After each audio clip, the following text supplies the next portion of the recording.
All right, all right, all right, all right. Welcome to another edition of the Afternoon Blitz. I'm your moderator for this day, temporary moderator, Jay McLovin. I'm affiliated with Unscripted Guys. Unscripted, check us out on Twitter at Unscripted Guys, all one word. I typically on this show play third base, sometimes home plate if Frankie's on the show. But today I'm going to be your pitcher, and I have great co-hosts. My boss is here with me to my that direction, Gonzo. I hope I did it correct this time. My boss is on the show, so everybody bear with me. I'm a little nervous when my boss is critiquing my evaluations. I tend to get a little jittery. But Gonzo, mom, brother from another mother, man, how are you doing, man? I ain't nobody's boss, but I'm not doing too bad, Jay. A lot of sports going on. Two real good basketball games last night. I know there was a hockey game that went on that you didn't really like the result of. I found out I didn't even see who won till this morning, but I don't watch a whole lot of hockey, so I'm not sure if it was a close game. I don't know, man. What I want you to do is, if you can, while I introduce Stat Guy, I want you to talk to your pops, get a quick hockey recap, and then when I do the hockey segment, you can have more beneficial information. So while you take a tactical pause, because that's what we call it in the military, we're taking a tactical pause. And while I confer with Stat Guy, I want you to talk to your boy, your daddy, Tony Gonzalez, and get a quick update on the world of hockey. All right. Now we go down below. This is another guy that I'm unlucky to share the stage with. This is a guy I feel like brings a credibility to the show in terms of stats. Because let's be honest, opinions without factual data is horse shit. So that's why we have Stat Guy on the show. So that when we give our opinions, Stat Guy will either give us the left or the right, the up or the down, if we're telling you is accurate or not accurate based on statistical data. That's why I love this guy. Everybody should have their own personal Stat Guy, but you can't have ours. He belongs to us. Stat Guy, my brother from another mother, man. Welcome to the show. How you doing? Oh, Jay, we're going well today. How are you? You know, not too good. I got to be honest with you, not too good. And then Christian Taylor, I do want to recognize him. Thank you for coming into the show, man. Lakers hold off the Warriors, and that was crazy. Yeah, for a lot of things, it was crazy. And we're gonna get into basketball here in a few minutes when we get to the basketball segment of the show. But I do want to welcome you. I am recognizing your comment. We are going to talk Lakers and Warriors, so stand by to stand by. Hey, what's up? What's up, Christian Cash? How's it going, brother? I'm assuming you know him. Yeah, he's a Christian. He also does podcasts and some TV stuff, but he's also a pro wrestler. He goes by the name Christian Cash. Well, Christian Cash, currently, according to my FICO score, I need some money. I'll DM you my cash app. Please help a struggling podcaster out. Got my stuff done that I need to get done. But I know Stat Guy asked me how I was doing. It was a very simple change, but they're having a big... an hour drive. Huh? Sounds like a waste of a 45-minute drive. No, because I had to meet with the person too, just because it's. I don't know. Am I in his Am I in his phone? Can I say hi to her? Hi, how? No, I'm muted him for. I didn't know if that was Mrs. Reese, because if it was Mrs. Reese, I was going to ask her how her day was going. Chris, you can't make this shit up. Christian Taylor says, it's going good, brother. How you guys doing? I'm not doing good, Christian. Not doing too bad. To be honest with you, Mr. Cash, I'm not doing good. Let me tell you why. Number one, my Astros lost. Number two, the Rangers won. And number three, the freaking Stars lost in overtime. So I'm not doing particularly well, but I choose to be positive and not negative, and I'm looking to the next game of these events. So we're okay. We're not there yet. But Christian, honestly, last night Jay went to bed sucking his thumb. I'm just saying. Frankie chimes in. He says, "Mute yourself, stat guy." Christian Taylor says, "Laughing my ass off. That's funny." Of course it is, Christian. That's why you come here. You come here to laugh your ass off and feel better about who you are as a person based on who I am as an individual. What a time to be alive. Let's jump into the show, shall we? Speaking of bad days, Gonzo says we're on the feelings and how is your day going? Can we just talk about for a moment how Mahomes' brother is doing? That is the best segue I've ever seen for the start of a show. As you know, Jackson Mahomes, he's an influencer, a socialite, whatever you want to do, living off the coattails of Patrick Mahomes' name to benefit his own self. Let's just be honest. Jackson, if it wasn't for Patrick Mahomes, where would you really be? Probably in jail.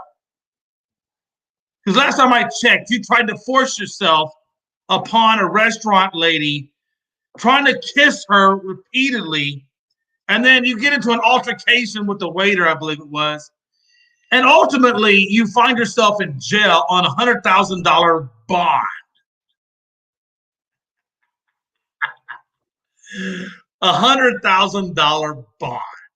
What a time to be alive. You know what? Now I feel pretty good about myself. Honestly, after last night reading about Jackson Mahomes, I feel pretty damn good about my life.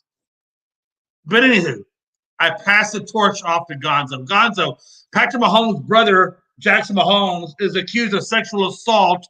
The woman said he tried to force himself to kiss her. Apparently, she didn't want to kiss Jackson. So now we're looking at him being in jail on a $100,000 bond, not only on sexual battery, but also assaulting another person at the restaurant. How crazy is this? Yeah. Three counts of aggravated sexual battery and an additional fourth count of battery. Sounds like he has a little bit of problems here. This happened back in February, I guess. Yeah, in February. Yeah, it's been a couple of months back. Have you seen the video that I guess got released yesterday? I was going to watch it because I actually found out about the story prior to this, so I did not get to watch it. I guess it got released today because today's Wednesday. Yeah, because I was going to watch it before the show, and I ran out of time. I haven't seen but it yet either. did you get by chance? Did you get a chance to watch the video? No, not yet. But it said that Stat guy watched the video. In the video, Mahomes appears to show Mahomes kissing a woman while his hands are grasping her neck. The 40-year-old woman, she was the owner of the she's the owner of the restaurant.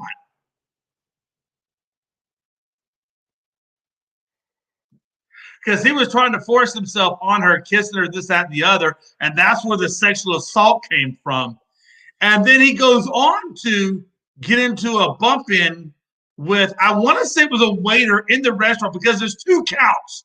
One is sexual. The other one is some sort of bumping or whatever it was, physical confrontation. So because he got multiple charges. Yeah. One was the felony is the sexual assault. The second one is just a misdemeanor. The misdemeanor doesn't really count. He got 3 charges of sexual assault and then one battery charge. That's what, okay. So I apologize. So it's 3 sexual assaults. Damn, son. And then the battery came from when he bumped it. I want to say it was a waiter or somebody in the restaurant he came in contact with is where the battery was. Well, he's got 4 charges. 3 counts of aggravated sexual battery, and then 1 count of battery, and then now his lawyer's trying to say that the video don't show context. That you have to know the context between the interaction of people. So that's what the lawyer's argument's been right now. But yeah, I haven't seen the video. It seems like he's always has some. Mahomes' brother always has something going on. Yeah, because this isn't the first time, right, Chris? There was some other times before this where Jackson Mahomes has had issues, correct? Yeah, he got in an argument with some fans or something at a Right. Chiefs game, didn't he? And then I think some others. That's what I was tracking. I knew he had other charges. Yes. Now, I didn't get the full details on it, but the gist I did get from it was this isn't Jackson Mahomes' first time being in trouble with the law. So my question is this: Pat Mahomes obviously is doing Pat Mahomes-like things, and I've said this before. Jackson is only relevant because of his brother. Let's be honest. If it didn't have his brother connections, are we really talking about Jackson? Probably not. He just goes and does whatever it is he's doing. Do you think this is going to have any negative effect? I don't think it will, but do you guys think it will have any negative effect on Pat, the issues that his brother is coming in contact with? Sorry, what was that, Jay? So let me put it this way. Let me put it this way, and Frankie, I'm glad you're here because I'm going to get to your thoughts on this as well because I know you're obviously tracking the discussion. You kind of know where John Morant's dad was in terms of his career, put him in certain situations, things like that. It's all about a reputation, right? So we're talking about reputation. What, John Morant's dad meant for his reputation, for Josh's reputation, and also what Josh's doing. Okay, that's one. I'm just trying to give you an example outside of this, right, where family could kind of mess with your reputation. We're talking about family messing with the main star's reputation, right? So you kind of see where John Morant's dad is messing with John Morant's reputation. And then you kind of turn the flip, and now we see where Jackson Mahomes having multiple issues with the law. How, and it being a socialite that he is, how does that, or does it in any way, shape, or form mess with Pat Mahomes? And I don't think, and I'm not saying it's going to make Patrick Mahomes go this direction, but any kind of negative spotlight is always negative, right? What do you guys think about all this? Gaza, I'm gonna go you first, late, and then I'll go. We're gonna go counterclockwise. So we'll go Gonzo, Frankie, Stat Guy. I want you to wrap it up. Give your thoughts on this as well. So, Gonzo, what do you think, brother? Yeah, I mean, I don't know much about the relationship with like Mahomes' father and stuff, but it's just crazy to me. And you see this a lot, not just in the Mahomes family is the only one where how much different one sibling can be from the other when you're raised exactly the same way, pretty much. So that's always been kind of strange to me because I know a lot of people that, and I'm sure you do, that hey, one guy might be cool as hell, and you might meet his brother, and he might be totally opposite. So I don't think it will really affect Pat much, just because I think Patrick kind of keeps his. I think he kind of stays to himself a lot with him and his wife. He has his own family he's worrying about. I'm sure he's going to help his brother get out of this, and his brother better be thankful because it's probably going to be not as bad as it could be because of having his brother's name and money. So it's going to be interesting, but I don't think it'll have a big effect on Patrick himself, just because I think he does a pretty good job. Because with like the other stuff, the other distractions that his brother's calls, he's never really let it affect him. I think he does a pretty good job of keeping that stuff kind of on the back burner and focusing on what he needs to take care of. That's a good point, and I can totally get where you're coming from on that as well.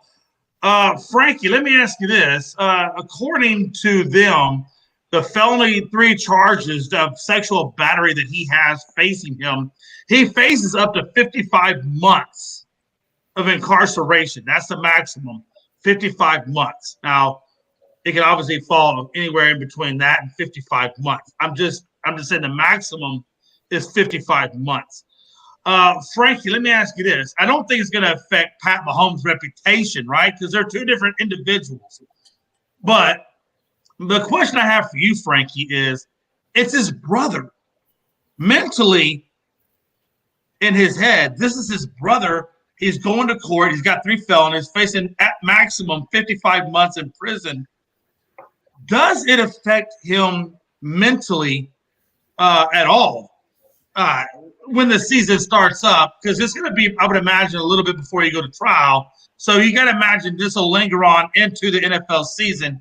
Will this play with Patrick Mahomes' mindset at all, if any? No, I don't think so. Like Chris said, they're two different people, and yeah, it's his brother and stuff like that. But I don't think it'll affect Patrick Mahomes mentally or anything like that. He's just gonna do what big brothers do and help his brother out the best way he can. And as I said on the comment earlier, I'm pretty sure Patrick Mahomes already went and bailed him out. You said $100,000 on bail, like yeah, the bond. The bond is $100,000. You're right. Yeah, that's like cheap change to Patrick Mahomes and what he's getting paid right now in the NFL. So I'm pretty sure he helped him out with that and bailing him out. But it's not going to affect Patrick Mahomes on the field. I mean, Patrick Mahomes has dealt with not with situations like this, but he's dealt with outside situations to where people thought that it was going to affect his career. Let's not take for granted that his wife was doing something a couple of years prior when the Chiefs lost the Super Bowl to the Bucs, and Patrick Mahomes came out and he told his wife, "Listen, well, you're not going to be on the field no more. You're going to stay on the skybox because you're doing too much." And then I'm pretty sure that's what Patrick Mahomes is going to do. He's going to bail his brother out, and then he's going to say, "Listen, from here on out, bro, you got to do what you got to do with this court system. I helped you out with bailing you out, and now it's on you to do what you got to do." Can you tell me what state that this happened in? Does anybody know? I didn't catch the state. Gonzo, did you catch the state? I didn't catch the state at all. Because let me find it. I might be able to find out real quick. Well, hey, while you're looking that up, while you're looking that state up, I'm going to go back up real quick and get us caught up on the comments. Christian Taylor says he dropped his fork, went to pick it up aggressively. She just so happened to fall in his path. What a time to be alive. But Christian does go on to say it shouldn't affect Pat because he didn't have anything to do with it. Morant's family are heavily involved and are on social media with him. Patrick's family isn't, and is seen a lot of the time. And I agree with you. I think for me, and I think Frankie kind of had already addressed that, but for me, it was just kind of like, it's kind of like if my sister was facing 55 months in jail or prison, and I got to go out and play a football game. I don't know, man. For me, mentally, that probably may be way in the back of my mind. But Frankie says it most likely is not because of, and we do kind of know that because Jackson, like I said, this is not Jackson's first time. This is not his first rodeo. He'd been in trouble before. It's just this time the rodeo is a little bit more intensive with the number of felony charges against him. And that's why I really kind of posed that question. Jay, go ahead. I apologize. Go ahead. Overland Park, Kansas. Overland Park, Kansas. Okay. Thank you, Drunk. Drunk confirms that as well. I want to go back to Drunk's first comment, though. I hope Jackson Mahomes gets 10 years. Look, I don't know 10 years. If he just talking about kissing a girl, I'm not saying that he shouldn't do some time. 10 years might be a little excessive. Maybe some 6 months of probation and some community service might be more along the lines. I don't know. But again, this is not Jackson Mahomes' first time, so it's hard to. Can I say something? Yeah, go ahead. To go to that to 10 years, listen, I understand what you're saying on that one, but I agree with Jay. I feel like even 55 months. 55 months is a long time for something like that. I mean, he aggressively kissed a woman that didn't want to, that didn't want any part of this or anything like that. She feels violated, and I totally understand that. I agree with equal rights with women. I really do. Being a father of 4 girls and having my wife and stuff, I totally have equal rights for women. But if you don't want to be handled the way you were by Mahomes and being forcibly kissed by Mahomes, I get it. It happened in the state of Kansas. That's probably why he's getting 55 months. But I feel because they don't play in Kansas, baby. Yeah, they don't play in Kansas. I mean, but 55 months, I feel like is way too long for something like this to happen. I feel, like Jay said, maybe you could get a couple 6 months of probation, some community service, probably some fines or something like that. That will fit into the category of his troubleness with this. But 55 months in prison. This is, you know what? Hey, Frankie, real quick, because this is where I see this going. First of all, I'm glad, Drunk. I appreciate the information. I did happen to Aspen's restaurant and lounge. Drunk goes on to say, I'm just talking about the 10 years. Yeah, I get that. Anthony Price says he forced kissed her, plus he put his hand on her neck. I get that too as well. Drunk says, I think he should definitely do some time, though at least 6 months in jail. And that's what I think where we're kind of going. Here's the deal, right? This is how I look at it, right?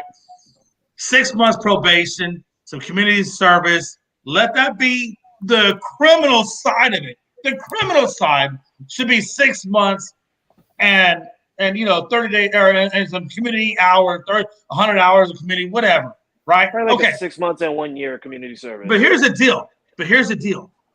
I will tell you this. The owner of that restaurant, if I'm her, I'm taking Jackson straight to personal court, and I'm going to get some damn money. Jay's always about suing somebody. Listen.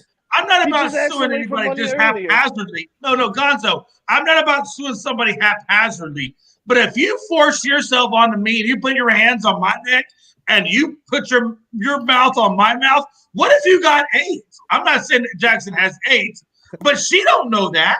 Hey, No, think about it. No, think.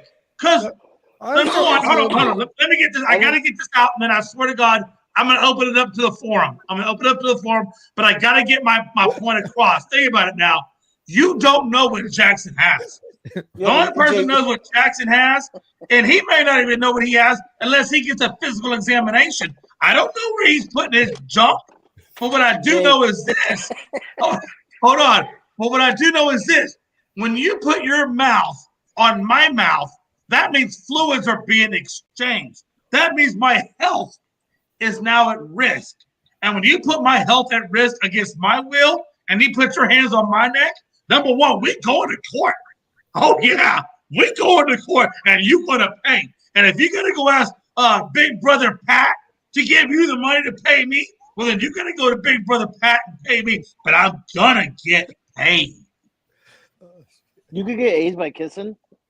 Damn right you can. Fluid exchange, baby. How do you think AIDS is done? It's all by fluid exchange. Sexual, like... Yeah, you kiss. Look, why do you think they got dental dams? Kissing is sexual?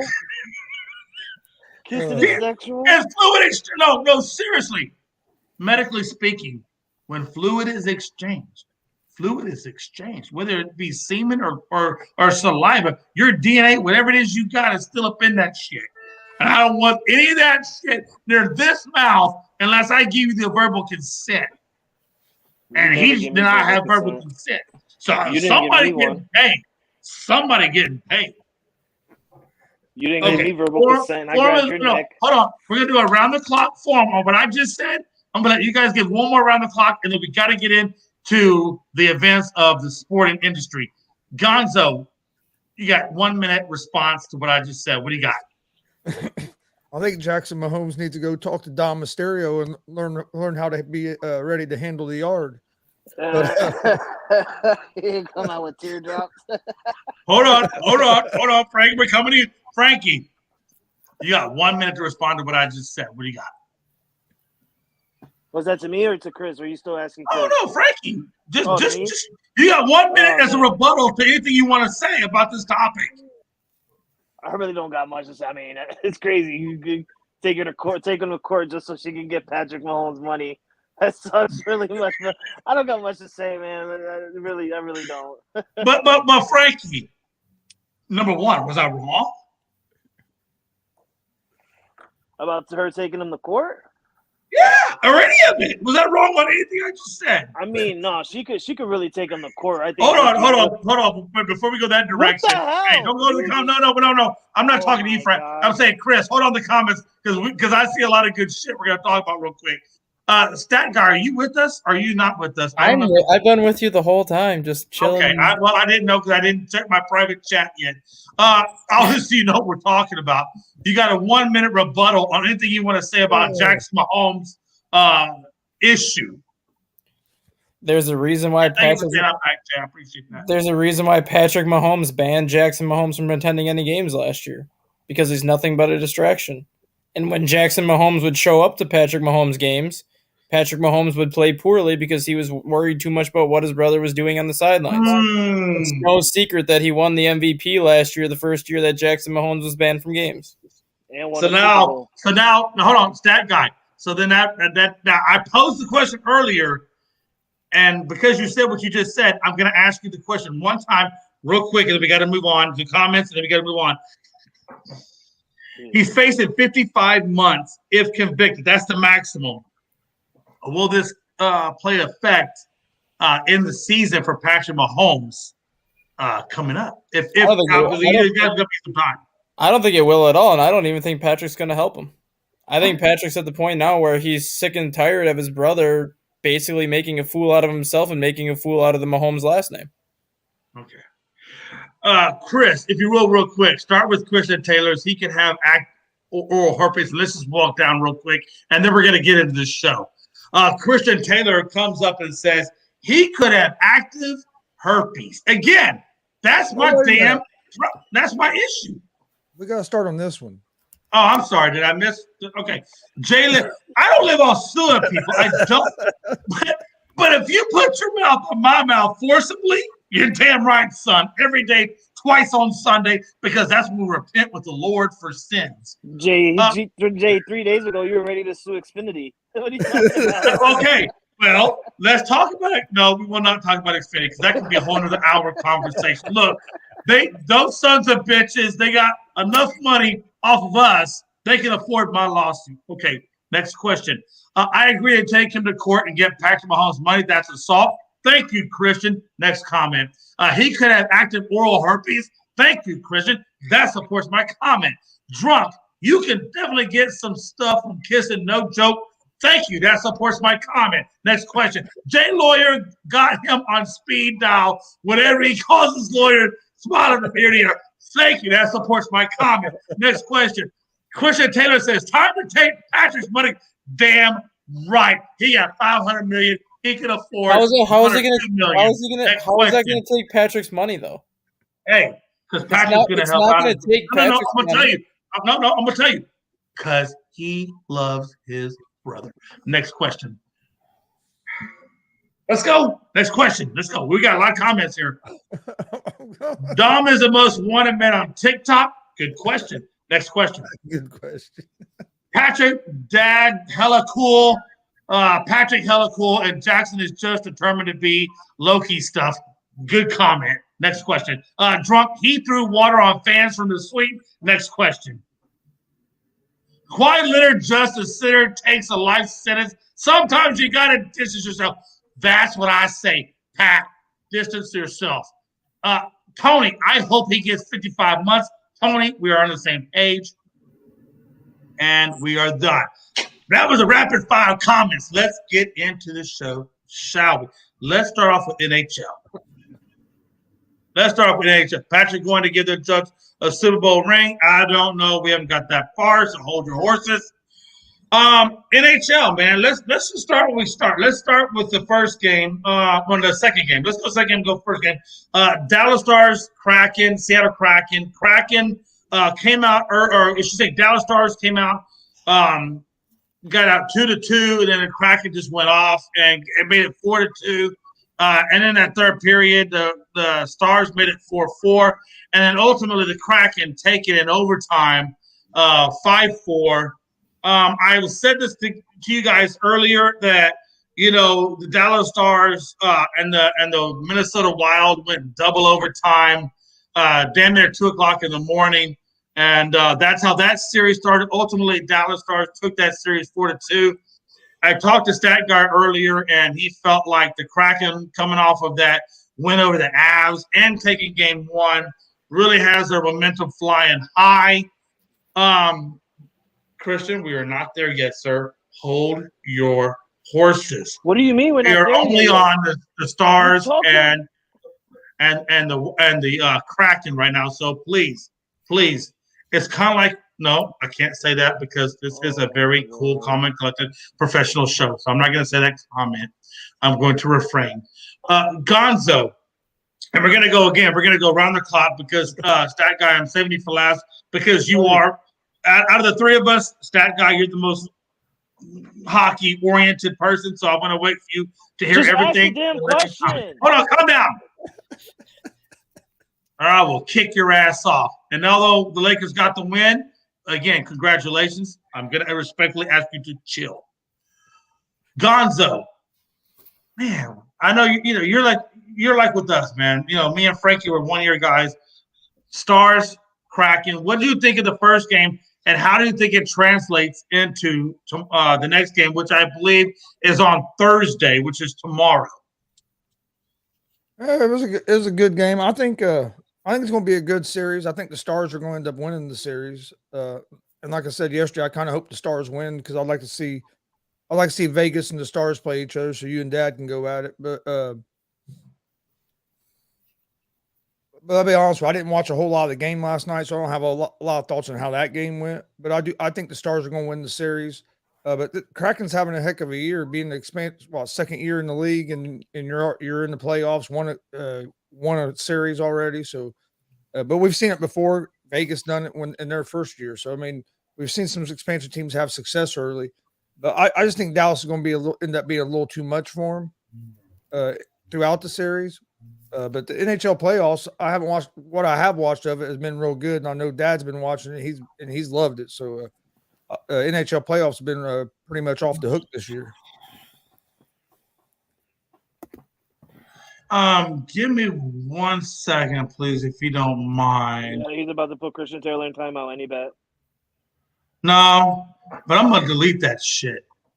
JB deleting stuff. I don't know Hey, why look. you do that. You Hey, can't no, delete hold what on. people Hey, say. hold on. Hey, hold on now. I was gonna put him in timeout. It didn't give me the option. The only option it gave me for him was to delete the comment. So you know what? Fuck Christian Taylor. I do appreciate you, but fuck you. With all due respect. No, I'm not gonna allow him to say that. Hold on, Jay. Because these I'm not letting him say that. No. Stop cutting people off. I understand you're the moderator. Stop doing it already. You've been doing it too early now. Stop it. You cannot be deleting what people's opinions. You cannot be deleting these people's opinions because you come in here live. No, damn it! It's America's right to post. It's my right to delete. Stop cutting me off. You come on here live and you literally down talk everybody's team when your team is good. That's not true. Stop lying down talk. Off, Jay. Doing it, bro. I understand you're the moderator. Stop. You cannot delete these people's comments. You had the same thing. You do the same thing when you're live. You trash talk these people's team. If he has a theory and he has a thought on your team, let him say it. Stop putting people in. All right, I will say this though. Hey, hold on. Christian Taylor does come back, and he says Jason's facial expressions was priceless. Christian Taylor, you know I love you, man, but man, you're killing my team, man. You're killing me today, man. Anthony Price says, "Hold on, he can't get in timeout. Who do he know on YouTube? I don't know. Who does he know? Okay, there you go, Frankie. I didn't delete it. I let it get played. Ashes are ass water. Now, let's move on from that talking point. Let's get back to NHL, shall we? Gonzo said he still thinks, and we all want the Stars versus the Vegas Golden Knights because me and Tony need to have our time together. But Frankie, ever since the Rockets, our dumpster. Now, if you want to say dumpster fire, talk about the Rockets. But don't talk about the Astros. Talk about the Rockets. The Rockets are the dumpster fire of the group, honestly. But Frankie, since I told you my team is dumpster fire right now, and your team is still in it, that I would, root for your team, because you're my boy. You're my, look, if you don't know, me and Frankie, we're family, and I love Frankie. So I'm going to root for the Lakers. So you can kind of understand that. But you said vice versa, since your Bruins were eliminated, you were going to put some support behind the Stars. And by the way, you absolutely gave the Stars support. Much love. I appreciate you. As a first-year hockey guy like I am, what is your impression of the Stars versus the Kraken? And just a little quick synopsis: double overtime loss to the Wild. but we came back to win that series 4-2. We lost in overtime to the Kraken. Can we have the same success again like we did against the Wild, or are we going to plunder? Yeah, you could definitely have more. You can definitely have success just like you guys had in the Wild. As my first year of watching hockey, thank you, Christian. Jay sometimes gets on my. He gets to a certain level where he needs to like literally get yelled at because it comes to a time when Jay's a moderator and he feels like he's like hot honcho and he can just overtalk everybody and not let anybody say shit. It doesn't work like that. We're all a team here, and he needs to understand that he needs to shut the hell up sometimes. But it can definitely be like the Wild, like. And I said this to Jay yesterday privately. I'm like, hockey's literally, and we've been saying it for a while now. Hockey's a really quick sport. It really is, and anything can happen at any point in any period or intermission or whatever they like to call it. Like literally, there could be 24 seconds left in the third intermission right before the game ends, and then suddenly somebody gets a goal and ties it up. Like that's how quick this sport is. But what gets to me is Seattle just came off of a 7-game series against the defending champions, Colorado Avalanche, and then they come in against against the Dallas Stars, who finished their series in 6 games, had a little bit of rest, and go into overtime with a team that just went 7-game series. And this team did not quit. They did not quit. They kept going. Dallas had some amazing shots on the goal at overtime. Amazing shots on the goal at overtime. I was watching the Lakers game, so all I got to watch was like a little bit of the end of the third intermission into the overtime. And I seen, man, the Dallas Stars had amazing shots, opportunities to end the game. But the Seattle Krakens did not stop. They did not quit on the fight. They kept going, and they ended up prevailing on getting the win. And I feel really sorry for that goalie over in Dallas right now because that dude was having one hell of a game. He was having one hell of a game. So it's really terrible for that to happen, but it's a good game, man. It was really a good game. Yeah, absolutely. It honestly, it truly was. Honestly, Frankie, because I was getting tidbits of information while I was still watching the Astros play their game. Or no, excuse me, the Lakers. I was watching the Lakers. It was a Lakers game I was watching. So I was kind of going back and forth. And I was kind of monitoring on my phone as well. And I saw they were down 4-2 in the third. And I'm like, shit, okay, I can see where this is going to go. And then I got Dustin chiming in with, the Kraken are going crazy. I got Mickey Delaney chiming in, asking me how I'm doing. Can we trash talk? And I said, Mickey Delaney, I hate you. And I said, Dustin, when they tied up 4-4, asking for a friend. Ultimately, just to take the loss at 5-4, and that was my life as I went to bed, crying in a fetal position, sucking my thumb. Dustin, stat guy, thoughts, game 1. It's like I said to you before the show that the win over Colorado, a lot of times you would think that a team is going to have a letdown in that next game just because you use so much of your energy to defeat the defending Stanley Cup champions. And I thought it was going to be the exact opposite for Seattle, where that's such a big win for them that they're playing with house money at this point. And I think they're going to be a much looser team than the rest of the teams left in the Stanley Cup playoffs. And you saw that when they scored 3 goals in like a minute 50. They were playing so loose in that 2-minute stretch that there was not a team in the NHL that would have beat Seattle over that 2-minute stretch. And you have a guy in Philip Grubauer, who's the backup goalie to Seattle, who spent 4 years with the Colorado Avalanche. He's got plenty of postseason experience. Their starting goalie, Matt Jones, has got plenty of postseason experience. A lot of the players on Seattle's roster have played in Stanley Cups before with different teams. So, yes, they are an expansion team, but they do have plenty of Stanley Cup experience on this roster. And I do think they're going to beat the Stars. I think it's going to go 6 or 7 games because if you look at the regular season, Dallas was 2-1 against Seattle during the regular season, but 2 of those 3 games went into overtime. So these two teams have taken each other's best shots all season. I think it's going to be that way in this series also. No, I definitely agree with you, and I appreciate your perspective on it. The second game I want to look at is the Panthers and Maple Leafs. Obviously, the Panthers took out the reigning in my opinion, probably the best team in hockey. And I think a lot of our guys thought Press was the best team in hockey. And the Panthers took them out, which kind of shocked, in my opinion, the hockey league as a whole.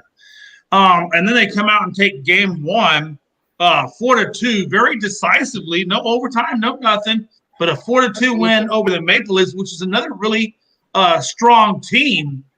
What do we make now of the Panthers, man? I gotta be honest with you. I'm getting on that Panther bandwagon in terms of how good they are.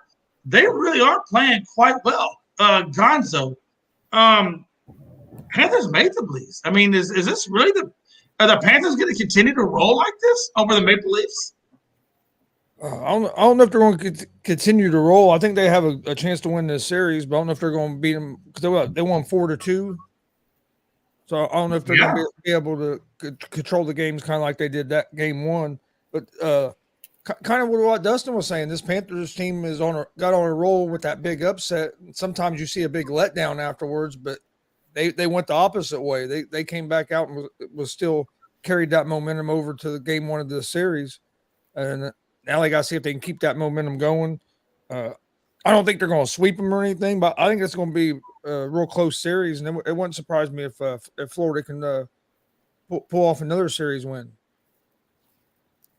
Absolutely. Frankie Balrovsky, the goalie for Florida, gave him 34 saves. You know this team pretty well. As a Bruins fan, you had the opportunity to really dive into that Bruins team and watch the Florida as they played them. Hawchuk got him 3 assists, and Bennett got him 1 goal and an assist. Those were your 3 top performers for Florida. What did you think about Florida versus the Maple Leafs, man? That was an incredible series, game one opener, especially coming off the Bruins. Well, kind of like what Chris and what Dustin said, right? You look at the Kraken and they have something to look forward to by dethroning the defending champions. The same thing with the Florida Panthers. They're riding on eliminating and defeating what you said the best hockey team in this year's NHL league. A team that literally made NHL record on both wins and points, and you eliminate them in 7 games, overtime at the last game, and now you come in here against one of the top teams left, in my opinion, in the East, with the Toronto Maple Leafs, and you finish them 4-2 in game one. You got a lot of momentum right on your side after that Bruins win. But what really comes to mind, and I've been saying it for a while now, since at least from game 2 of the last series, that the Florida Panthers play one hell of a good defense. One hell of a good defense. These guys, they play hard, they play fast, and they play great. They play phenomenal, and it always comes down to defense. And I think the reason why they play that good is because of the head coach that they got. They have such an experienced head coach that's been in this level before, that he knows what to do and he knows how to stop them. And it's really great what we're seeing from Florida. Because like Dustin said the other day, when we look at hockey, we don't look at hockey like any of the sports where it's ranked by divisions and stuff like that. No, this is ranked on points. And you can have a shitty year but have good points and still make the playoff. This is a team that was a wild card team, guys. They were a wild card team, and now they're going up against they already eliminated the best team. Now they're going up against another good team in Toronto, who just eliminated Tampa. I mean, Florida's got a lot riding on them right now. Like Chris said, I'm not going to go with a sweep. I don't think it's going to be a sweep because hockey's a quick sport. But I do think that Florida can take it out and win in at least 6 games. Absolutely, Dustin. Frankie brought up some good points about Florida. Again, he watched that series with the Bruins going up against the best team in hockey. So Frankie had a pretty good perspective on what Florida brings to the table, especially going up against the Maple Leafs, which we know is a really great Canadian team as well. Florida comes out 1-0 in the first, strikes early and hard. And then they both tied up at 2 apiece in the second, only for Florida to come back with 1-0 in that third and wrap it up at 4-2. Again, I thought there was great defense, great aggressiveness on the part of Florida. We talk about the oxytocin phase that you spoke of that the Seattle Kraken took out over the Avalanche. I think the Florida is probably right on that same oxytocin, taking out the number one team in hockey, and yet they come out and just crush the Maple Leafs, man. What's your thought process on that series, and who do you see taking that series? Honestly, right now, I think Florida could be the team to beat in the East because we talked about it yesterday. Granted, Boston did go 3-1 against Florida during the regular season. Florida was still a bad matchup for Boston in the playoffs, and they basically went in to show that they weren't afraid of Boston and took care of business. You look at this Toronto Maple Leaf series. The Toronto Maple Leafs went 3-1 against the Florida Panthers during the regular season. All three of Toronto's wins were in overtime. And the lone game that Florida won, they beat the piss out of them 6-2. So it's not like Florida hasn't been able to give these teams a run for their money all season. So this is another bad matchup for Toronto because Florida ended up getting points in all 4 of the games that they played against Toronto this year. Toronto only got points in 3 of those games because the loss doesn't count as a point versus the 3 overtime games, each team gets at least 1 point. So Florida was pretty much right there point for point with Toronto during the regular season. They just didn't have as many points as Toronto at the end of the year, and I just think Florida's too fast for Toronto. Toronto might be more physical, but I think Florida's too fast on the ice, and if they can get open space, they have 4 or 5 players on their team that can score 25, 30 goals in a given season, so they have plenty of weapons to put the puck in the back of the net. Yeah, absolutely, absolutely. I want to move in real quick, and I just want to forecast wins versus or who wins, who loses on these 2 games we got going on tonight, and then we got to get into the NBA and break that down for a little bit. Devils Hurricanes tonight. I'm going to go Hurricanes. They both have a very equal record in the regular season with 52 wins, 21 losses for the Hurricanes, 22 losses for the Devils. 9 ties for the Hurricanes and 8 ties for the Devils. So I'm going Hurricanes game 1 tonight. And then on the second game, Golden Knights versus Oilers, I am going to stay with the Vegas Tony Gonzalez team getting the win tonight as well. Those are my 2 wins for tonight. Gonzo, if you want to give your predictions on who you think in those 2 games. Who's the Hurricanes play? Hurricanes are playing the Devils, New Jersey Devils. I'm gonna go with the Devils tonight, coming off that momentum of beating the Rangers. Okay, and then we also got your dad's team, Vegas versus the Edmonton Oilers. I'm gonna go with Vegas. Okay, Obviously. that's not a bad thing. The Vegas is playing quite well. Frankie, Devils, Hurricanes, Edmonton Oilers, and Las Vegas Golden Knights. Who you got?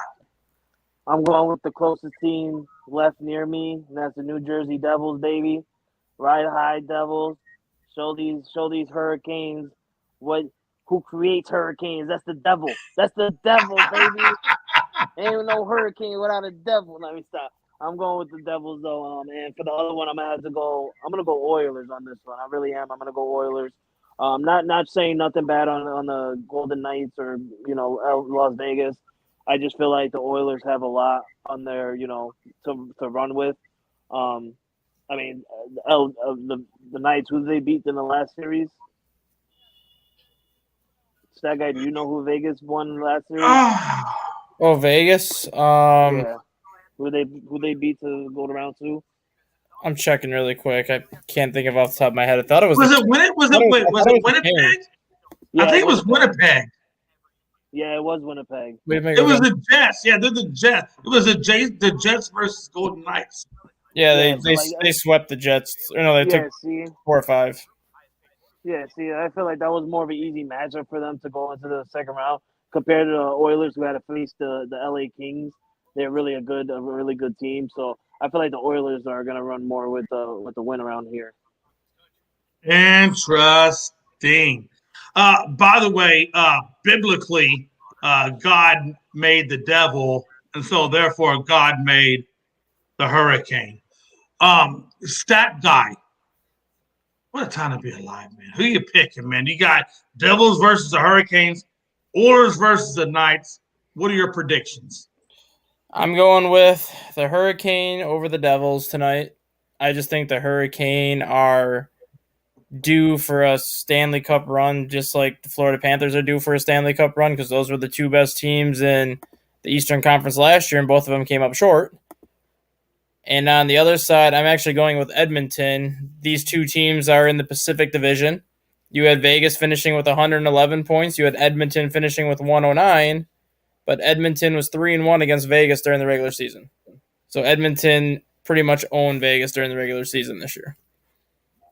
Interesting. That's a good point. That's a good. And then Price says, so nobody see an upset game tonight.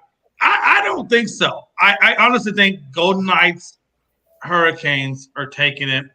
But again, can an upset happen? Hell yeah, it can happen, Anthony Price. That's the beautiful thing about sports. Upsets can always happen. At this point, there really is no upset games, because you look at Edmonton and Golden Knights, they were separated by 2 points or 1 win, so that's really not an upset. I mean, if there's an upset, it's going to be the Devils taking out the Hurricane just because of the point difference. And I don't even, and honestly, I don't even think that's an upset either. Yeah, I was gonna say, when my first year into hockey this year, I don't even see an upset matchup, even in the first round. I mean, the Golden Knights versus Winnipeg, that was like an easy matchup, but like the rest of the series in round 1 and round 2, like I don't see no upset in any matchup. Hockey is just like, you can't get an upset in hockey. It's just equally matched for some reason. Yeah, I feel like that's what I've learned more in my first year of watching hockey. Is like, you can't get mad and you can't get upset, because hockey is like hockey is just so matched up. Yeah, man, it's so fast and so quick and so physical. Honestly, I can see why people really get into hockey when you actually go to the hockey game. I can only imagine what it's really like at the actual game itself. It's incredible. But I will say this: if I'm going to go to a hockey game, I got to be close to the rink. If I got that nosebleed section, fuck that shit. I'm watching it at home on the TV. Anyway, I feel like you can get good seats anywhere, Jay, with watching a hockey game. And that may be. I got to go to a hockey game first. Mine would be at American Airlines Arena, because that's the closest. Obviously, I'm a Dallas Stars, so I'm gonna have to go to and I will go to a hockey game. I'm gonna go to a hockey game, and I'm gonna find out firsthand exactly what it feels like. I've been to I haven't been to an NHL hockey game. I've been to like minor league hockey, and dude, it's awesome. I love going and watching hockey like live. It's just right. It's harder for me to watch on TV. Yeah, the best. And a lot of things aren't they really? A lot of things. Some things are just harder to watch on TV than actually being there in person. I got to be honest with you though. My ex-wife played college soccer for University of Houston. She played D1 college soccer for University of Houston, and I went and saw many games, soccer games at in the stadiums. I don't give a damn how much you go or how much I go and watch soccer. Soccer still sucks. I can't stand that sport. I can't stand that sport one way from the fucking other. I swear to God, I hate that sport with everything that's in me. But I do like hockey. I can see how hockey would be with the physicality of it. I can see how people get into that. Soccer, on the other hand, nah, fuck that shit. I'd rather have sex than go watch hockey. Yeah, the best. The best hockey. That's just me. The best hockey environment I ever was in was 2016 when the Red Wings were at Nashville. I went to that game in Nashville. That was nuts. Yeah. Did they win? Red Wings won 4-3 in overtime to force a Game 7, but then they lost Game 7 in Detroit. It don't matter though. You witnessed you literally like no, and I'm not saying it as a bad thing. I just want to say, like, you got to like be there with the fans and witness an overtime win to force a Game 7. Like, that's like, when you sit there in the crowd with the rest of your fans and stuff like that, watching your team win an overtime game to force a game 7, that place is going crazy, like crazy. Yeah. That's something I want to enjoy. Real quick, Anthony Price, I know you say it's better in person. I got to tell you from personal experience, I saw it in person against some of the D1 best schools in the country, play U of H. My wife was really good at soccer. Trust me, she was a forward. And, I don't care. I listen, the only reason I watched her games is because I had a cup of Jack Daniels and Coke in the tote bag that she didn't know about, and that's the only reason why I was able to endure it. Other than that, Next time, say ex-wife. Say ex-wife next time. Don't disrespect Mel like ex-wife, that. ex-wife, Jay, ex-wife. you're going to be changing your tone in 2026. I'm telling you. I don't know, man. It's gonna take a lot for me to change my tone. Okay, I'll be honest. the World Cup is in Houston and it's at Dallas, and it's going to be played in He's not gonna care. He's not going. AT&T Stadium in Dallas. He's not caring. He's gonna He'll go. go. And watch Like this. Jay said, This is the way I look at it. Number one, it's great for the city of Houston because that means it will bring revenue to the city. But I'm not going. I'm not even watching it on TV. But I get it. It's still great for the city of Houston as a whole. I'm glad our city was able to get the World Cup. But he's gonna go watch Pearland instead. He better. hey, He I'm better. watching a Pearland at the Little League World Series. I probably get more into that. But no. Hey, let's get in real quick. Frankie, this is your moment. I'm gonna give you all due. No, Hold on, I'm giving you all due prompts here. We're gonna talk NBA now. And the first game we're gonna cover because Frankie is in the stream. I'm gonna give him mad respect, and we're gonna talk Lakers Warriors. I got to be honest with you, Frankie. You guys played well. I think it was a clear 1A AD, 1B LeBron and company. And when I say company, everybody showed up to that game. Everybody played that game. And ultimately, you guys took the win. I'm going to start with you, Frankie, because this is your team. I'm going to give you mad props on representing your team playing Golden State Warriors. And you took game one in Golden State. Acknowledge. Yeah, exactly, right? Exactly, acknowledge me. But I'm not going to say much. It's game one. I'm really not going to say much. All I'm going to say is I said it. I told everybody. I tried telling everybody. I tried. Jay wanted to tell me yesterday, and I'm not throwing shots at Jay. I'm just saying Jay wanted to say yesterday that we needed a win because it's in Golden State and we know how they play in Golden State. Yeah, of course we know how they play in Golden State. But everybody's also forgetting this is our division rival. We play this team 4 times a year. We went into this game 3-1 over the Warriors, meaning we already had taken a game in Golden State. This is our 4th straight win against Golden State. And I tried telling everybody that this is going to happen. They can go ahead and take game 2. That's totally fine. But I put money on it that the Lakers will win game 3 and 4 in LA. I put money on that. I swear to God, I will go to Vegas and put money on that, and I will come back a richer man. Because I know for a fact that the LA Lakers can win in LA. Not saying that the Golden State Warriors can't, but I know that the LA Lakers can.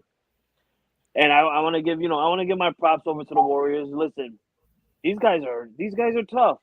They're a tough team, and this is expected of them. This is why they're the defending champions. This is why they've won multiple 4 championships in the last 6 years or whatever like that. And for the Lakers to come out and do what they did, absolutely amazing, absolutely amazing.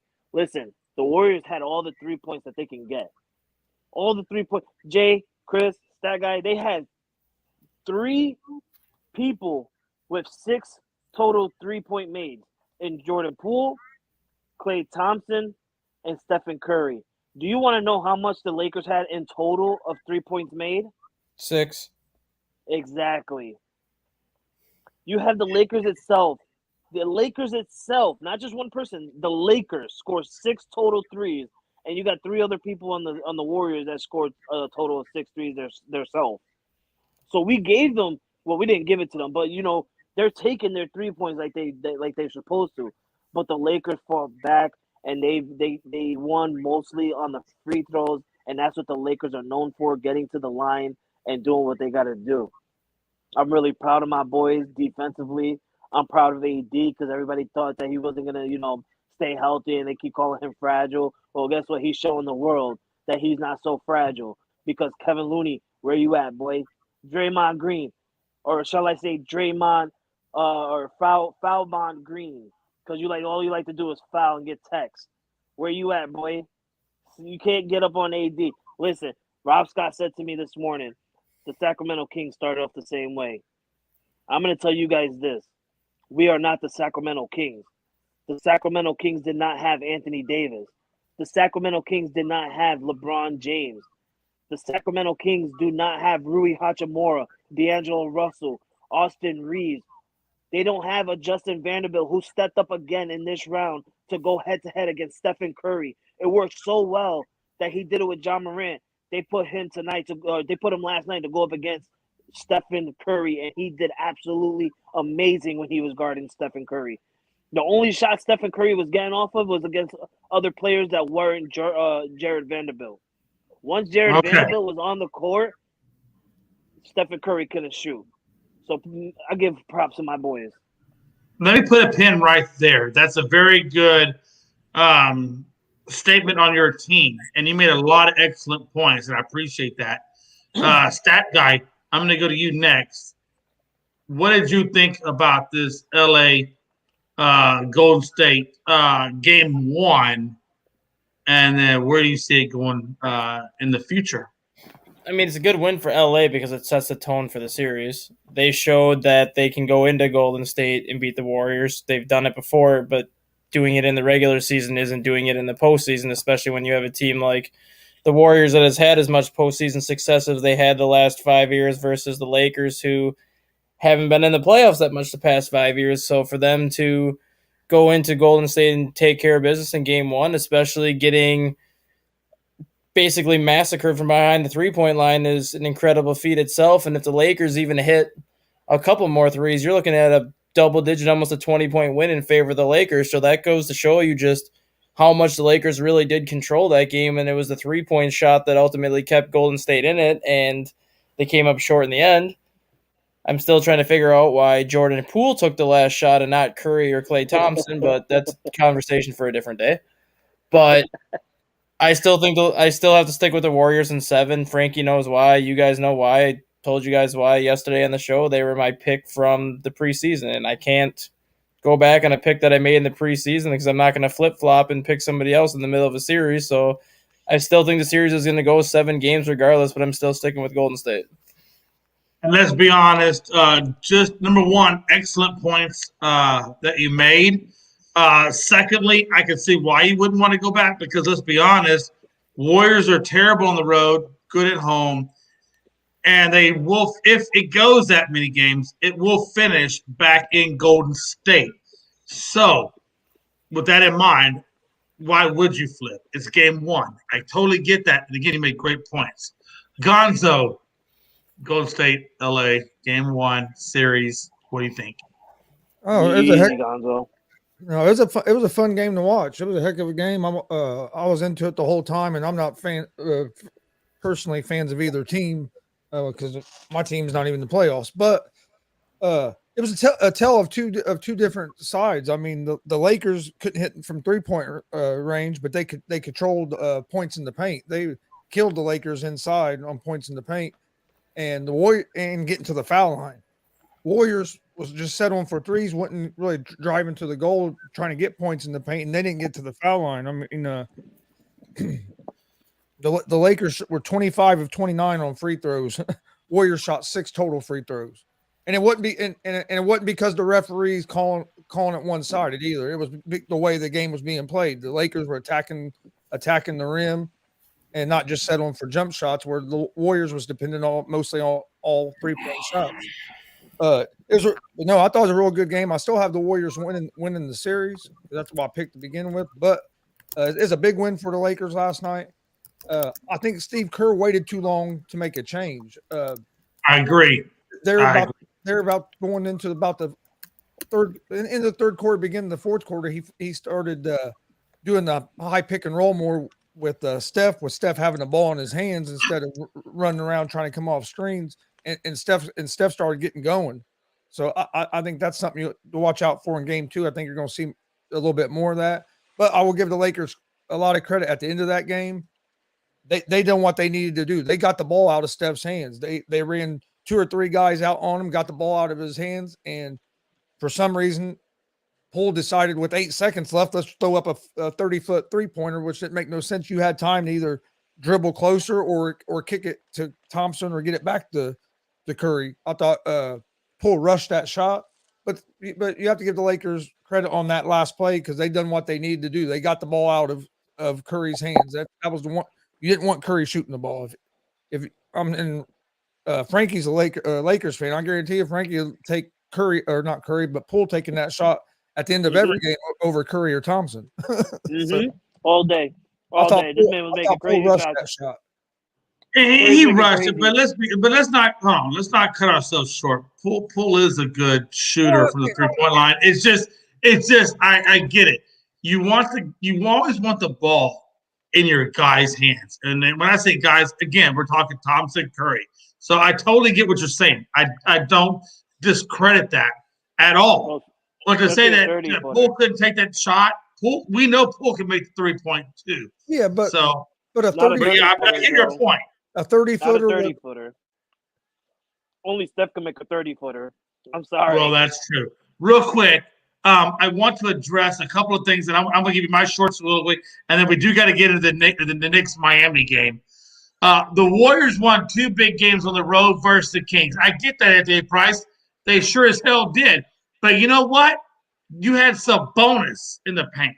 Here, you got Braun and AD in the paint. Little bit different scenario to make that comment. But I get what you're saying, brother. I don't want to disrespect that. Finkel says, let's go Lakers. The Hypocrisy Jones taking you a hot minute. I get you got the Hard Rock sign. And then Anthony Price ends it with Knicks are in trouble. When Butler comes back, won by the skin of their teeth. You are so on point, but we will address that in the next series. A couple of things I want to point out. Number one, the Lakers, shot terrible. When I say terrible, I mean terrible from the 3-point line, 6 of 25. Whereas the Lakers went, not too much better at 21. Yeah, 53. Hold on, 53. Hold on now. Hold on. Stay with me now. But I also say that the Lakers got him at the 3-point line, making 25 of 29 versus the 5 of 6 of Golden State. Obviously, they got the rebounds at 53-49. The turnovers were about the same at 8. But I thought it was interesting. And Anthony Price, I want to tie this in to why I'm saying what you're saying. You're saying that you took 2 against the Kings on the road, but I'm telling you, LA went into the heart of the lion and got points to the paint of 54 to 28.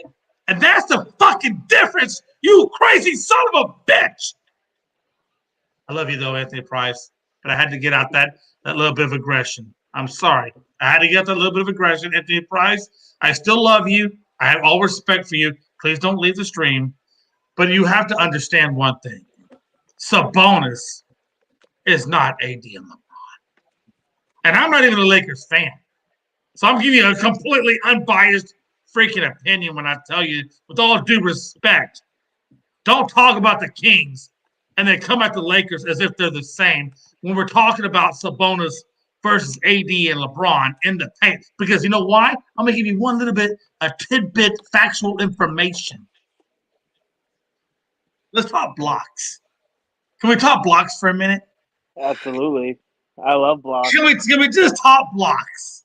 Let's do it. Because last time I checked, hold on. Because this goes to support my point about points in the paint and where Anthony Price is trying to even come at us. It's weird to say us because I'm a Rockets fan, but I'm going to say it only one time, and you'll only hear me one time. This season and this season alone. But 10-3. 10. Let me say it. Double fucking digits to this many. And then you want to come up and talk about some fucking Sacramento Kings bullshit. No offense, Anthony Price. I love you. I love you. But in the world of WWE Roman Reigns motherfucking knowledge. Listen, all I'm going to say is... I say that with dramatic effect. I'm just trying to tell you, this Lakers team, when they're healthy, and when they're all on the same accord, is a very, very different monster than what Golden State is prepared to deal with. A little bit different.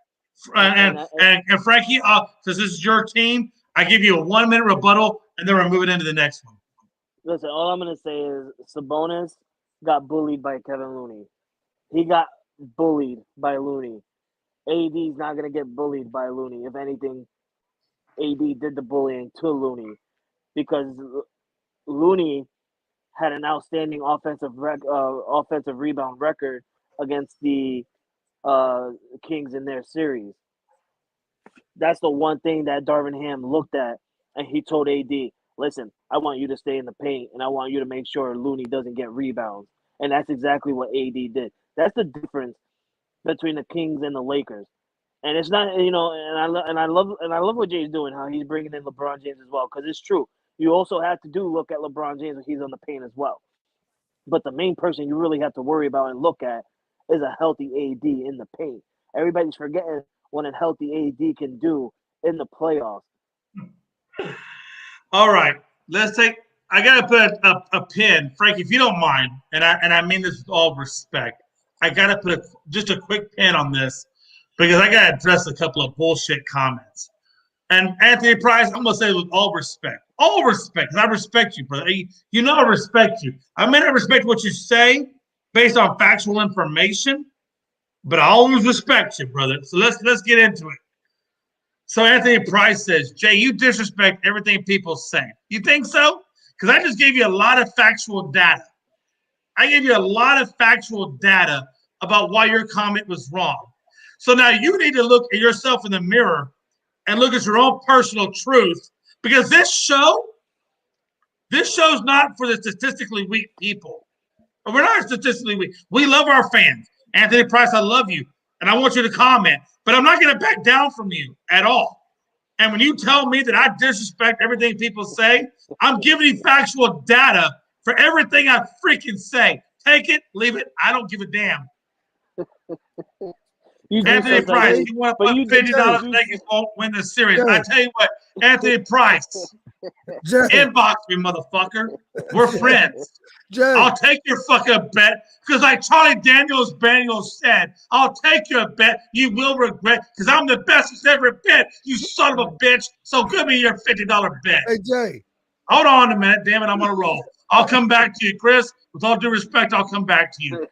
Anthony Price says, when was the last? Hold on. I'm coming back to you. Hold on. I'm coming. I promise you. Gonzo, give me this, please. Gonzo, as your boy, give me this. I'm coming back to you. I don't give a fuck. Let me say what I got to say. Anthony Price says, when was the last time Rockets been in the playoffs? I'll wait. I got all day. Anthony Price, the last time the Rockets were in the playoffs was the last time anything you said had credit or merit or ability or anything statistically correct. I fucking love my life right now. Looney got 23 rebounds. Great. Glad for him. How'd it work out for you? No, that was Hypocrisy Jones. Hypocrisy Zone says Jay's heated. A little bit. I'm a little bit heated when I'm giving factual data and then motherfuckers want to challenge me, especially when they're from DC. Hypocrisy Jones. Opie shit. Now he dropping bars. Mixtape coming soon. Oh my God! All right, don't encourage him, hypocrisy. Don't encourage him. Don't do it. Chris, okay. Say what you got to say, Chris. Say what you got to say. I have legitimately gone through everything Anthony Price said and addressed it, and I hope he understands that I love Anthony Price. Hold on. But stop, it is what it is. Hold on. I got to go first to Gonzo because Gonzo had his hand up first. And then Frankie, I'm coming to you. I know. All I'm saying is don't take this down because this was meant for me. I don't know why you attacked him on this one. Oh, I'm sorry. I apologize. I didn't know if I was fucking up or whatever. Okay. What did Anthony Price say that even got this whole thing going? No. Okay. All right. I'll take it back up to the top where I started this. Gonzo, were you sleeping for the last 20 minutes? Hold on a minute, damn it. This right here, what Anthony Price said. Okay, I saw that. Thank you. There you go. That's what had me heated because I don't disrespect people unless they have a right to be disrespected. And when I'm giving you factual data and then you want to come with that comment, that just makes no damn sense to me. I gave you statistical data about this series, and then you want to say I'm being disrespectful. I'm not being disrespectful. Let me ask you this, though. So with your statistical data you just gave, you think this series is over? Lakers win the series? Oh, absolutely not. Absolutely not. Absolutely not. I'm not talking about the series. I'm just talking about this specific game. Yeah. Yeah. So let's understand what we're doing. We're breaking down game one. I know what we're Now, doing. if you want to take it to another I know what level, we're doing. that's your fucking stupid. I know what we're doing. We're talking. Well, I'm not talking like you're stupid. I'm talking to Listen. I'm Listen, just responding to the comments. And again, Anthony Price, I want you to understand that I appreciate your viewership. But if you come at me with me personally, Anthony Price, when you come at me personally, I'm gonna give you the reasons to back up what it is I'm saying, and why you're a fucking moron for making that statement. But no offense. But am I right or wrong? Anybody want to say that my statistical data is wrong? Listen, when you had Jay, take a 2-minute pause, breathe for a second, take a drink from your cup, and just breathe. Just breathe. AP stops writing already. All right, just breathe. Work on your mixtape.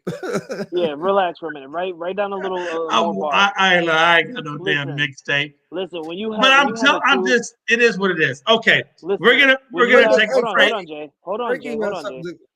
When you have a true Laker fan in here and he's not celebrating and celebrating a game one win like he did against Memphis, because let's be real, when we won game one, I was all hype and I was celebrating because I already knew once we took one in Memphis, we were gonna win because they couldn't beat us in LA. I already knew that. But when you have a Laker fan in here not celebrating like he did around round one on a game one win against Golden State, that should tell you enough. It should really tell you enough. And I'm basically what I'm trying to say is I know that this isn't over. This is not over. This is the Golden State Warriors. Anything is possible against these guys, and I'm not just celebrating just yet. If we can go up 3-1, coming back in a game 5 game 5, Memphis or game 5 Golden State again, then I'll be a little bit more happy. I will be ready and I'll be more excited.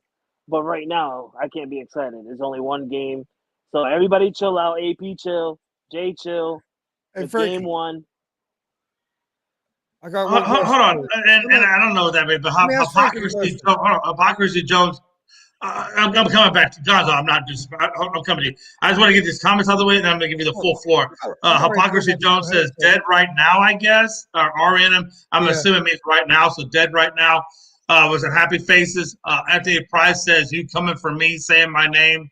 So I'm coming for you hard every day. Anthony Price, you come for me hard. You're like fucking Charmin. Not a big deal. God. Here we go. And then Glenn Richardson says mixtape. He probably gonna make a diss track. You know what? I don't want Glenn to say that because, and Glenn, I understand what you're trying to say. I'm not trying to. And Anthony Price, I want you to understand it. Before I give Gonzo the full floor to say everything he wants to say on this, I want Anthony Price to understand. I'm not coming from you. And I'm not trying to disrespect you, but Anthony Price, when you call me out by name, because you did in the comments, you called me out basically saying that I'm disrespecting everybody, you got to understand, I'm going to come back at you saying I'm giving factual data to bring up what I'm saying. So understand that. It's not personal. Anthony Price, this is not personal between me and you, right? It's not. But if you want to come at me, but Anthony Price, if you want to come at me, all I can say is, motherfucker, bring it, because I've been having.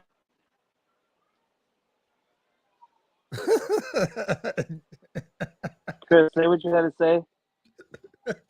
Chris, say what you had to say, Chris. Frankie, I was going to ask you if you think this goes 7 games.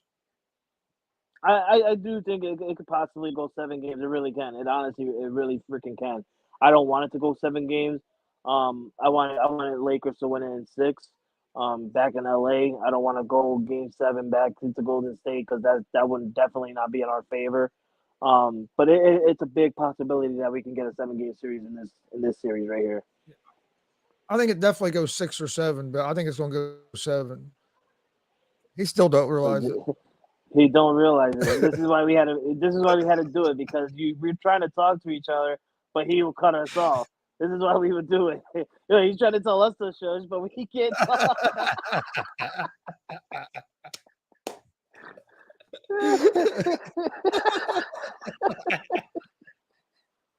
He's just going. Right. Hey, Yeah, what'd you Jay. say Yeah, there? no. Go ahead, Jay. Go ahead. We're holding on. Go ahead. Right. Right. Oh shit!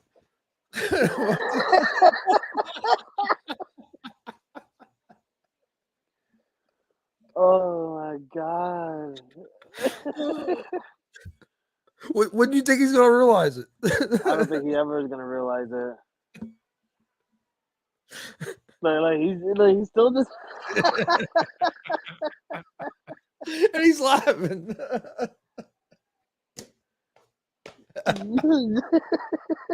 No, he's flipping this off.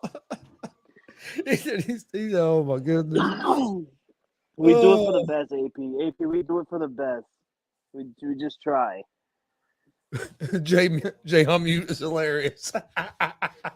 He still doesn't even know in the comments up there. He doesn't even know. Okay, fuck you, son of a bitches.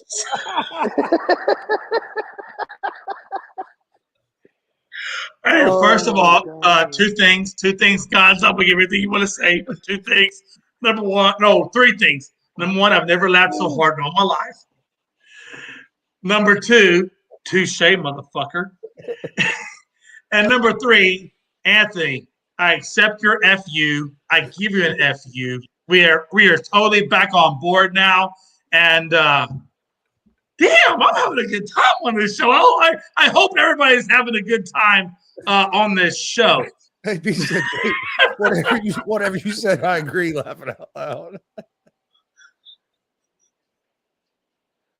That was. Hey, listen, man. Hey, this show, I don't give a damn what anybody says. This show has been so much fun. I've never laughed. I'm literally crying. I've got to wipe my tears. I've never laughed so hard in all my life. It's just got this shit.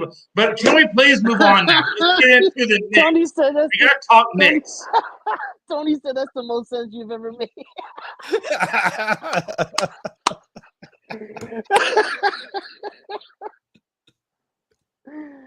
Oh God. Hey, Tony. From one old son of a bitch to another old son of a bitch. Fuck you. Oh my God. Okay, but we do need to move on. Hey, listen, we do need to move on. We got to get into this next topic. Knicks, Miami. Okay, Knicks do prevail. Jalen Brunson, that first two quarters, got out to a really slow start.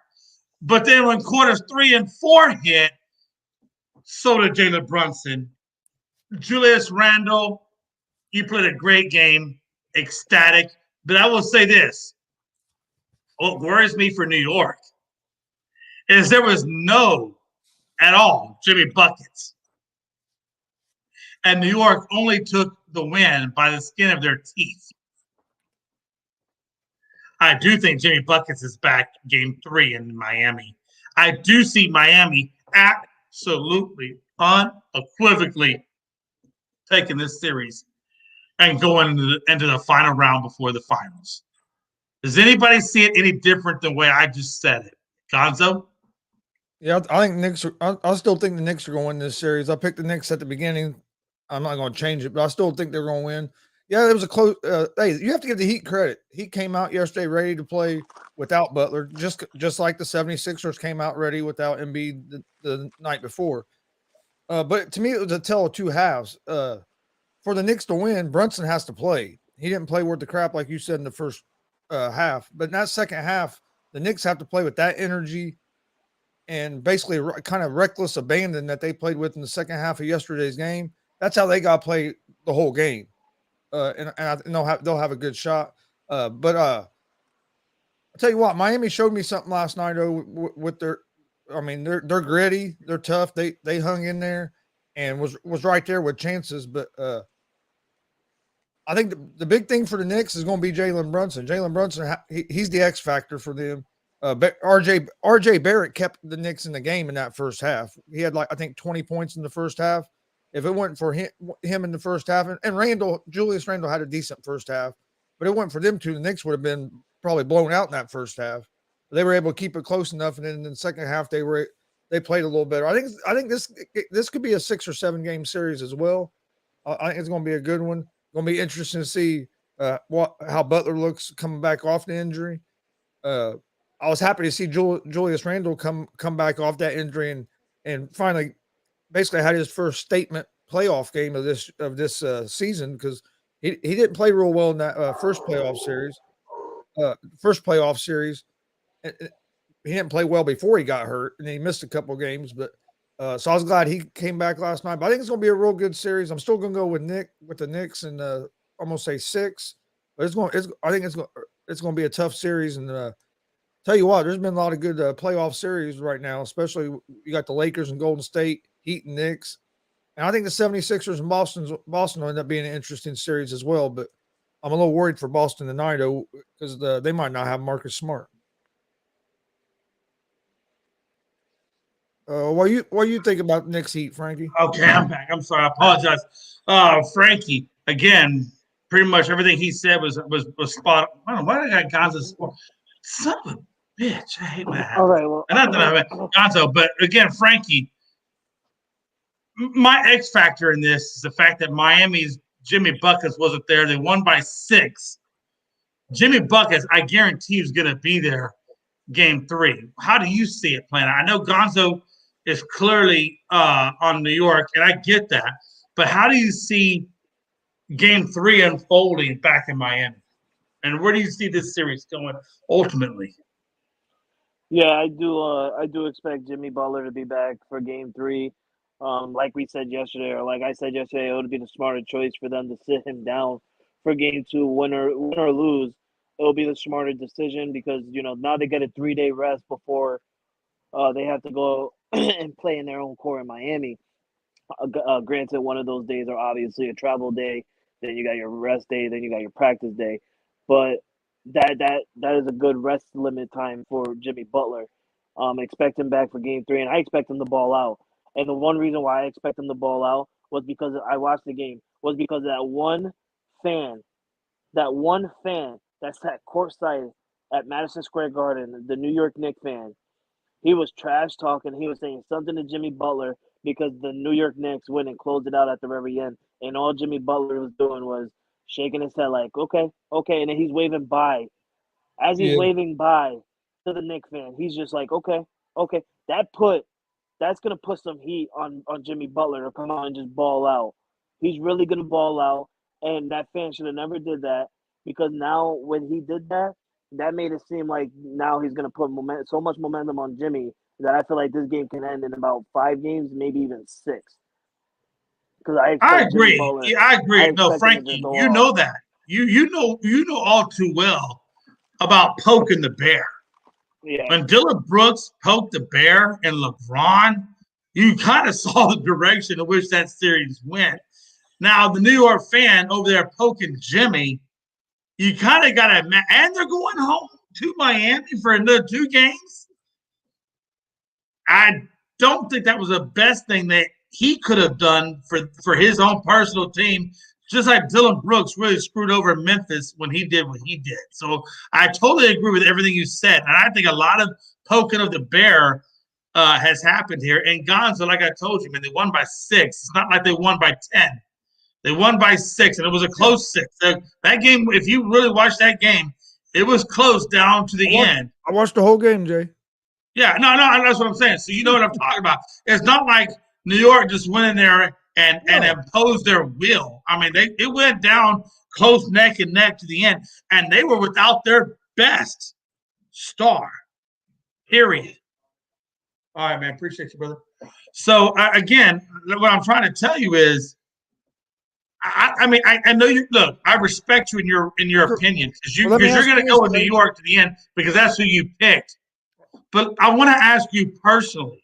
I'm not asking you to switch your pick from New York to Miami, but based on what you've seen in those 2 games, with and without Jimmy in New York, we're going back to Miami.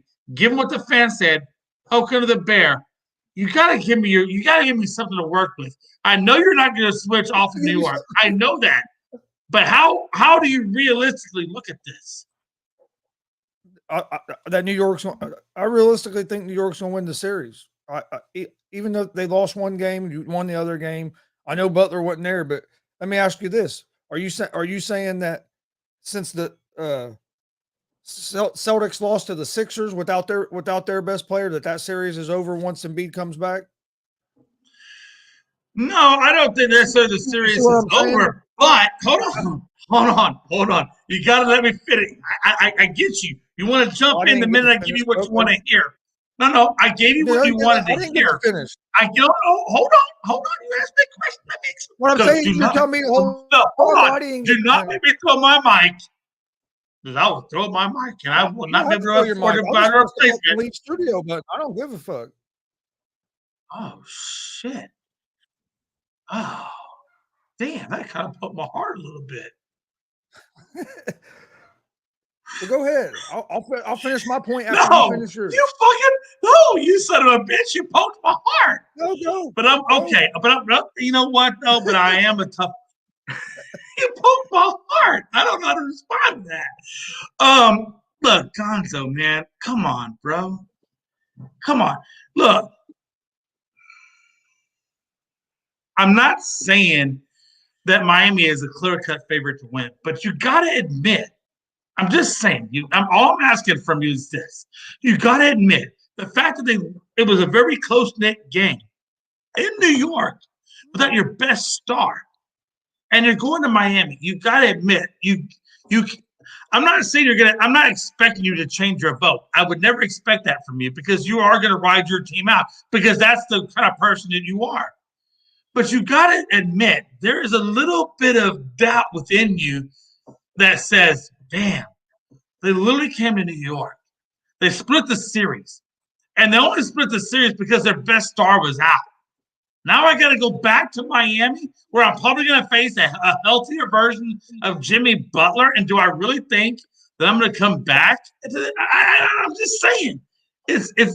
Look, I'm not expecting you to change your vote, but I'm expecting you to. I would expect for you to say to me, what I would expect Gonzo's response to me is, Jay, I still think the Nets are going to win, but I will be honest with you, I am mildly concerned.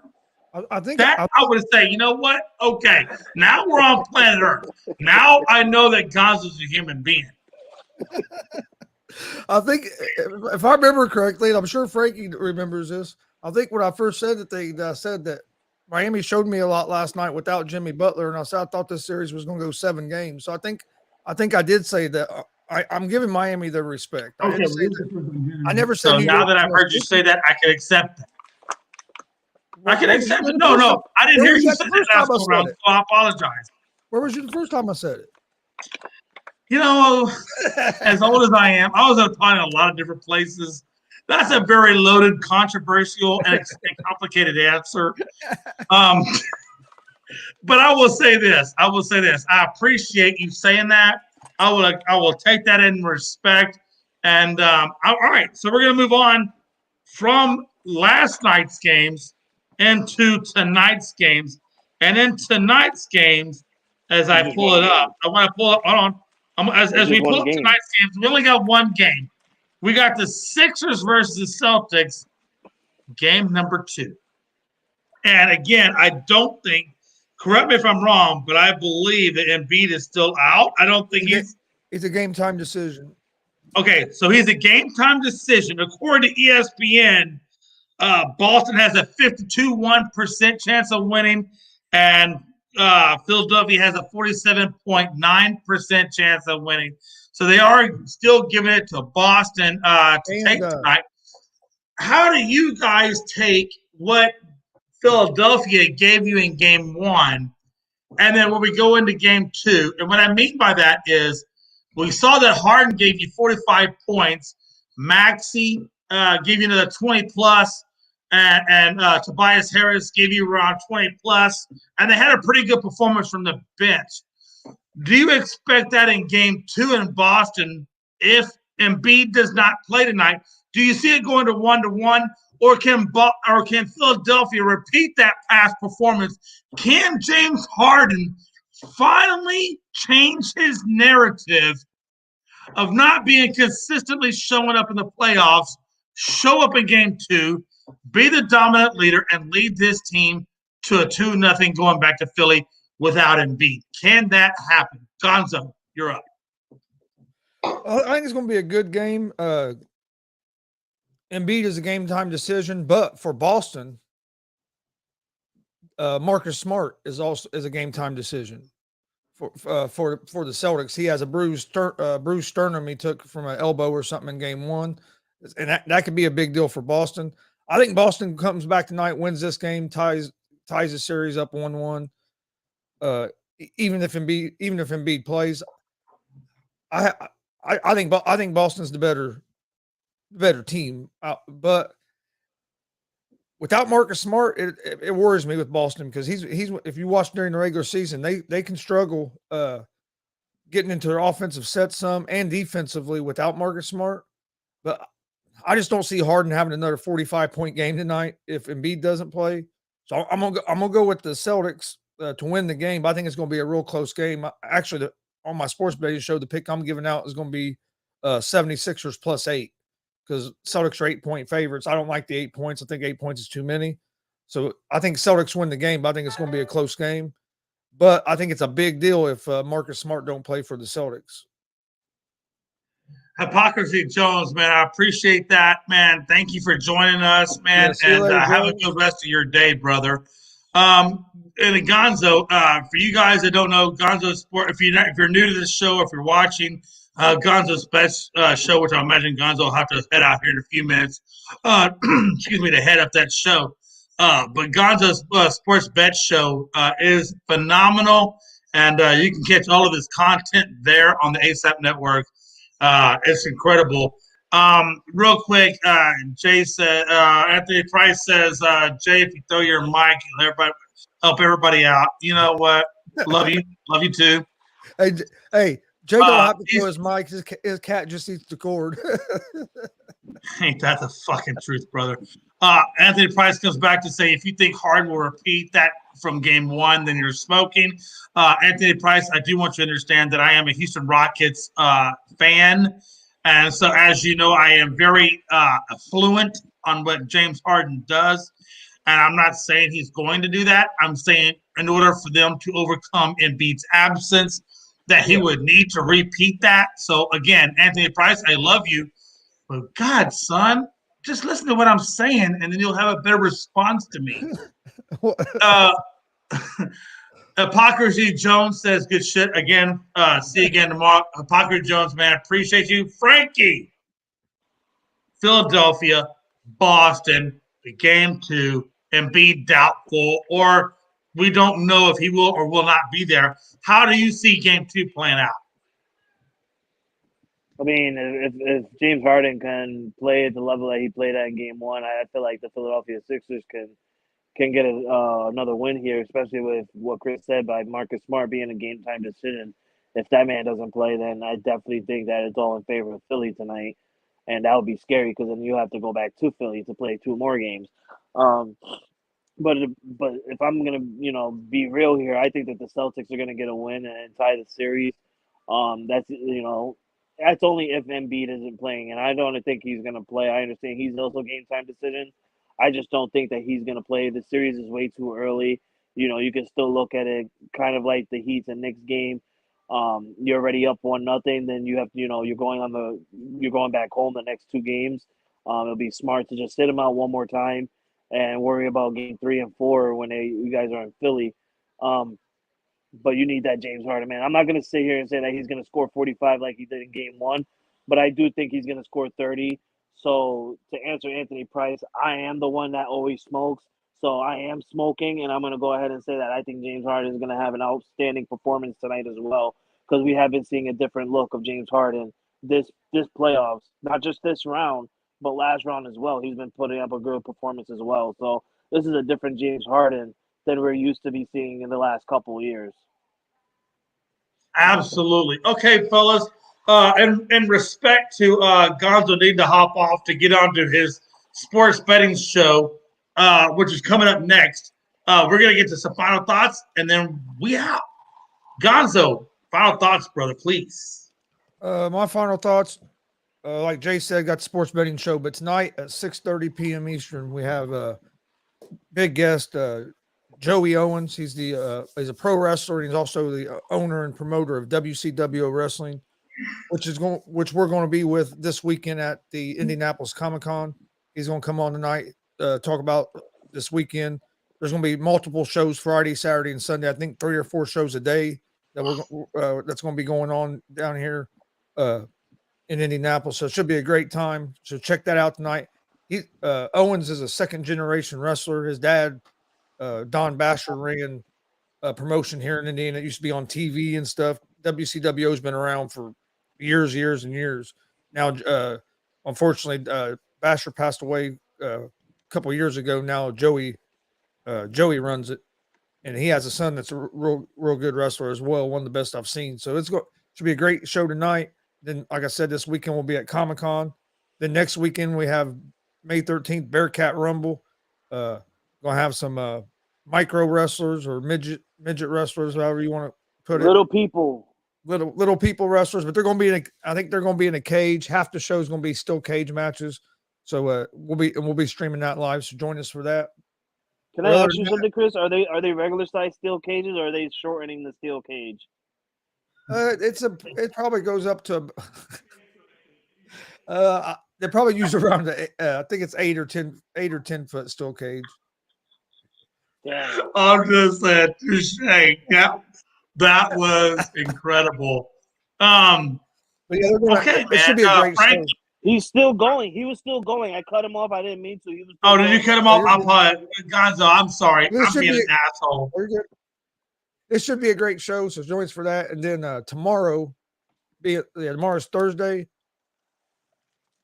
Jay, I won't be available to do the afternoon show tomorrow. I didn't know if you want to do one, and then I'll let you guys know about Easy Money. Most likely, we'll figure it out.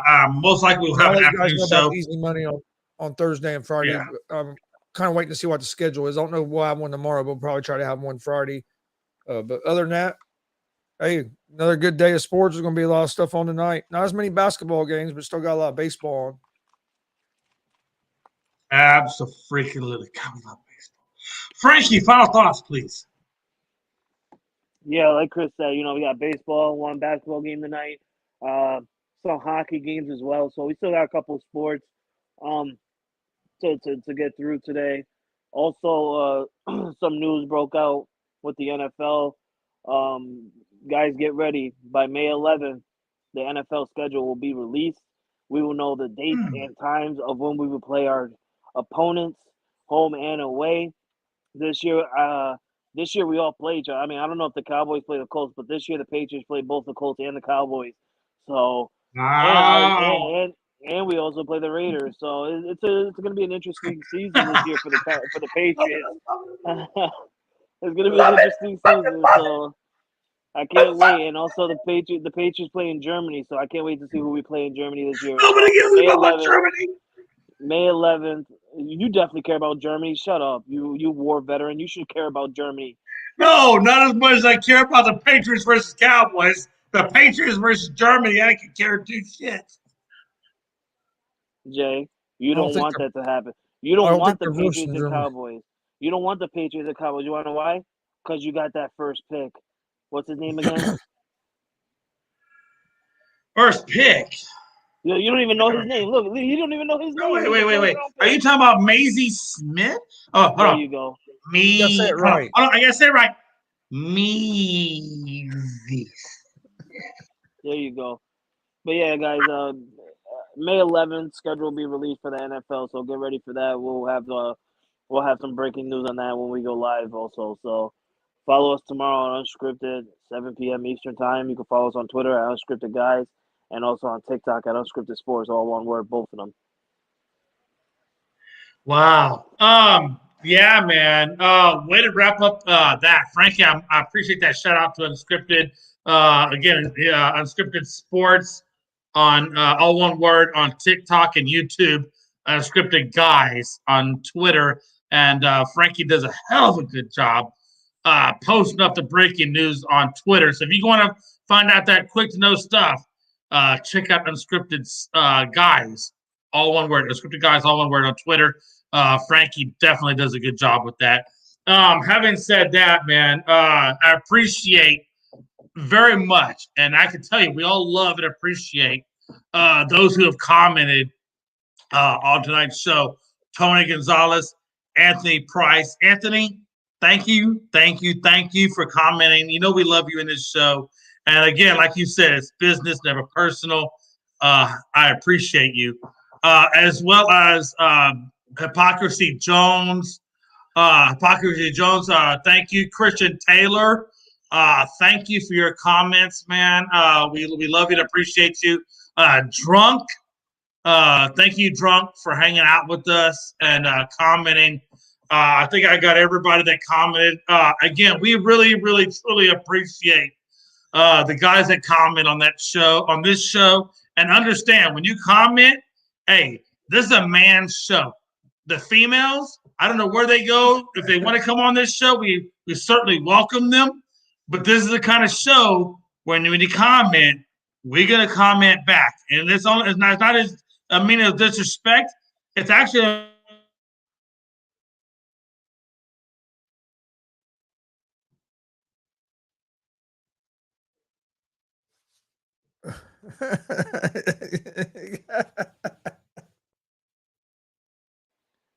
Take us out, Chris. Chris got a show in like 20 minutes. Take us out. I love it because he has no idea. He's trying to speak quiet.